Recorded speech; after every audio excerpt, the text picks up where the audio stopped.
Добър ден, тигърчета! В днешното видео пак ще ви дам малко акъл кое, как и защо. Когато имаме такъв тип ламиниран паркет, тип шеврон, имаме само два начина за разминаване на самите ламели.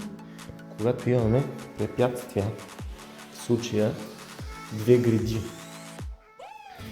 откъде трябва да започнем?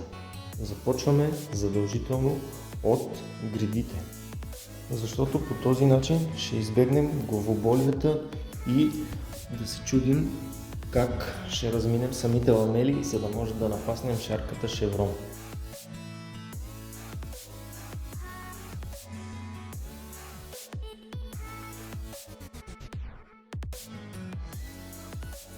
Ето всъщност какво имам предвид.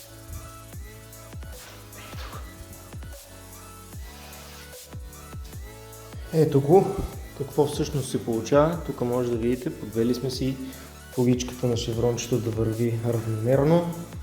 Тук по същия начин. За днес толкова за тази стая. Ако искате да видите и част 2, нали, знаете, абонирате се за Бако. Ай!